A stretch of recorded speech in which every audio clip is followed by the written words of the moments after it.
തീർച്ചയായിട്ടും കണ്ണു നിറയും. ഇത് കേൾക്കുമ്പോൾ എനിക്കും ഉണ്ട്, എനിക്ക് 2 ഏട്ടന്മാരാ. അപ്പം എനിക്കിത് കേൾക്കുമ്പോൾ ആ ഒരു ശരിക്കും റിലേറ്റ് ചെയ്യാൻ പറ്റുന്നുണ്ട്. ദിവ്യ പറയുമ്പോ നമ്മുടെ ഏട്ടന്മാര് നമ്മളെ പിടിക്കുമ്പോൾ നമുക്ക് തോന്നുന്ന ആ ഒരു ഫീൽ ഉണ്ടല്ലോ. വീഡിയോയിലുണ്ടായിരുന്നത് ആണോ? ഏടത്തിയമ്മ പറയും ഒന്ന് കല്യാണമായിട്ടുണ്ട്. ഏടത്തിയമ്മക്ക് ഭയങ്കര ഭയങ്കര എന്ന് പറഞ്ഞാൽ ചെയ്തു അത്രക്ക് ഇഷ്ടം. വേഗം ഒന്ന് കെട്ടിയിട്ടുണ്ടെങ്കിൽ എണ്ണമാണ് ദിവസങ്ങൾ. എല്ലാരും അങ്ങനെയാണ്. പിന്നെ ഏപ്രിലിൽ അങ്ങനെ ആയതുകൊണ്ട് ഈ ഇത്രയും നീട്ടണമെന്നൊക്കെ കുറെ പേര് ചോദിച്ചു, വേഗം കല്യാണം കഴിച്ചുകൂടെ അങ്ങനെ ഇങ്ങനെ. എല്ലാരും ഹാപ്പിയാണ് ഇപ്പൊ. എല്ലാത്തിനും ഒരു സമയമുണ്ട്. ഇപ്പൊ അമ്മയ്ക്കും ചേട്ടനും എല്ലാവർക്കും സന്തോഷാണ്. പിന്നെ എന്തിനാ ഈ കണ്ണുകൾ നിറയണേ? അതെ, എന്നാലും നമുക്കത് പറയുമ്പോൾ അറിയാണ്ടൊരു ഇമോഷണൽ, നമുക്ക് ആ ഒരു ഇമോഷനിൽ വന്നു പോണ ഒരു ഇതാണല്ലേ. നമുക്ക് ചിരിക്കാം. ചിരിയുണ്ട്, ചിരിയുടെ കൂടെ ആനന്ദക്കണ്ണീര്. സത്യം, ആനന്ദക്കണ്ണീരാണത്. അല്ല, നമ്മള് ഒരിക്കലും നമുക്ക് തിരിച്ചു കിട്ടുമെന്ന് പ്രതീക്ഷിക്കാതിരുന്ന സമയത്ത് പെട്ടെന്ന് നമ്മുടെ അമ്മയുടെയും വേറെ ആരുടെയും അല്ല, സ്വന്തം അമ്മയുടെയും ആങ്ങളയുടെയും ആ സ്നേഹം, അവരുടെ ഒരു ലാളന, അവരുടെ ഒരു കരുതൽ, അതൊക്കെ കിട്ടുമ്പോൾ നമുക്ക് വല്ലാത്തൊരു തിരിച്ചു കിട്ടുമ്പോൾ ഉണ്ടാകുന്ന സന്തോഷം. പിന്നെ അതുപോലെ തന്നെ ഞാൻ ഏട്ടന്റെ കൂടെ വാലിയ തൂങ്ങി ഇങ്ങനെ നടക്കണ്ടല്ലോ, കുട്ടിക്കളി കളിച്ച്. പക്ഷെ അതൊക്കെ എന്റെ നല്ല പ്രായത്തിൽ നഷ്ടപ്പെട്ട കുറച്ച് കാലങ്ങളല്ലേ. അതൊക്കെ എനിക്ക് തിരിച്ചെടുക്കണ്ടേ? തീർച്ചയായിട്ടും. ഈ ഒരു ജീവിതമല്ലേ ഉള്ളൂ. ഈ ഒരു ജീവിതത്തിൽ ഇതെല്ലാം കുറച്ച് കുട്ടിയായിക്കോട്ടെ. അതെ, കുട്ടിയായിട്ട് തന്നെ അതൊക്കെ അങ്ങ് എൻജോയ് ചെയ്യാം. എനിക്ക് നഷ്ടപ്പെട്ടതൊക്കെ ഞാനൊന്ന് ആസ്വദിക്കട്ടെ. തീർച്ചയായിട്ടും ദിവ്യ. ഓക്കെ, വിവാഹ സമയത്ത് നിങ്ങളെ 2 പേരെയും നമ്മൾ പറഞ്ഞു. ദിവ്യക്ക് ജീവിതത്തിൽ ഇതിനോടകം ക്രിസ് കൊടുത്ത ഏറ്റവും വലിയ ഒരു ഗിഫ്റ്റ്? എനിക്ക് ഏട്ടൻ ഗിഫ്റ്റാ. എന്നെ ഏറ്റെടുത്തു, എന്റെ മക്കളെ ഏറ്റെടുത്തു. അത് തന്നെ ഏറ്റവും നല്ലൊരു സമ്മാനം. തിരിച്ചു കൊടുത്തതോ? തിരിച്ചെന്ത് കൊടുത്തു? ഞാൻ 2 മക്കളെ കൊടുത്തു, ഭാര്യനെ കൊടുത്തു.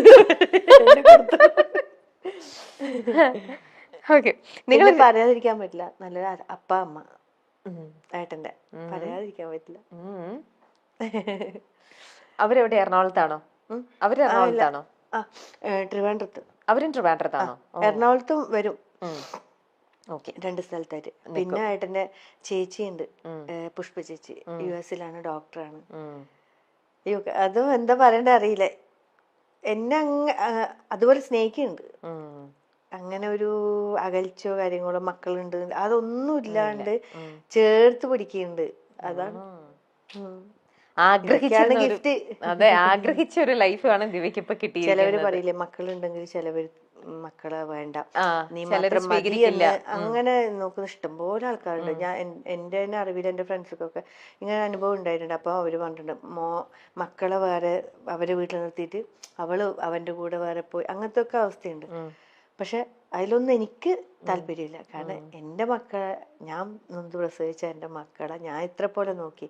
അപ്പൊ നമ്മളെ 3 ചേർത്ത് പിടിക്കാൻ ഒരാള്, ആ കുടുംബത്തിലേക്ക് തന്നെ എന്താണ് ഒരു തെറ്റും കൂടാതെ, എനിക്ക് എന്താണ് ഒരു ഇതിനോട് ഇങ്ങനെ എന്താണ് നല്ല ധൈര്യത്തോടു കൂടി നല്ല ഇതായിട്ട് നിൽക്കാൻ നല്ലൊരു അപ്പ ഉണ്ട്, നല്ലൊരു അമ്മ ഉണ്ട്, ചേച്ചിയുണ്ട്, കസിൻ ഉണ്ട്, എല്ലാരും ഒരുപാട് ഫാമിലി മെമ്പേഴ്സ് ഉണ്ട്.